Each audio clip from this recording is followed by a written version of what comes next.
ব্যয়বহুল হলেও stainless steel অনেক বিবেচনায় বেশি টেকসই ও নিরাপদ হবার কারণে এর ব্যবহার দ্রুত বেড়েছে বলে এই শিল্পের উদ্যোক্তা ও পর্যবেক্ষকদের ধারণা। দেশে স্টেইনলেস স্টিলের নিজস্ব সামগ্রী তৈরির শিল্প গড়ে ওঠায় কর্মসংস্থান যেমন বেড়েছে, তেমনি এই পণ্যের দেশীয় চাহিদা পূরণে আমদানি নির্ভরতা বহুলাংশে কমেছে।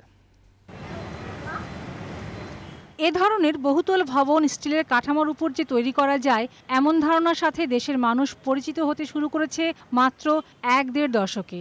অথচ বিশ্বের বহু দেশে স্টিলের এমন গুরুত্বপূর্ণ ব্যবহার আরও অনেক আগে থেকেই হয়ে আসছে, যার পেছনে আরও বাড়তি নিরাপত্তা সুবিধার কথা বিবেচনা করা হয়।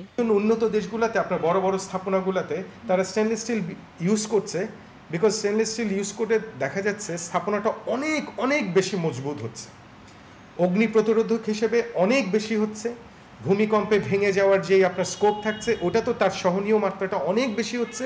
নিবন্ধনের হিসাব অনুসারে দেশে গত 17 বছরে স্টেনলেস স্টিল তৈরির 20টি কারখানা গড়ে উঠেছে। এসব স্টিল দিয়ে নানান সামগ্রী তৈরির জন্য রয়েছে আরও অনেক কারখানা।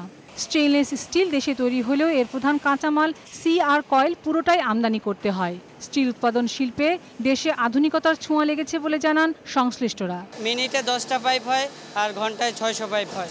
এখান থেকে আমাদের সাইজ অনুযায়ী প্রোডাকশন হয়, প্রোডাকশন হওয়ার পরে মালটা পলিশে যায়, ওখানে পলিশ করার পরে আমরা প্যাকিং হয়, প্যাকিং থেকে আমরা মার্কেটে বাজারজাত করি। স্টেইনলেস স্টিলের কাঁচামাল প্রতিবেশী দেশ ভারত তৈরি করে।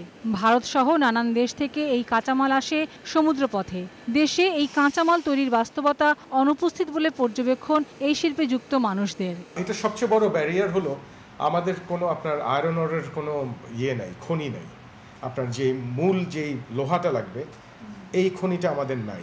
জ্বালানি বিদ্যুতের সহজলভ্যতা থাকায় স্টেইনলেস স্টিল কারখানাগুলো গড়ে উঠেছে মূলত গাজীপুর, নারায়ণগঞ্জ, কেরানীগঞ্জ এবং চট্টগ্রাম এলাকায়। এই শিল্প উদ্যোক্তারা সবাই দেশের, যারা বললেন এ ধরনের উৎপাদনক্ষম কারখানার বিস্তৃতি হাজারো মানুষের কর্মসংস্থানের জায়গা তৈরি করেছে। যারা স্কিল ম্যান পাওয়ার আছে তারা কিন্তু তাদের স্যালারি কিন্তু 20,000 টাকার উপরে, 20,000 টাকার নিচে না স্কিল যারা ম্যান পাওয়ার।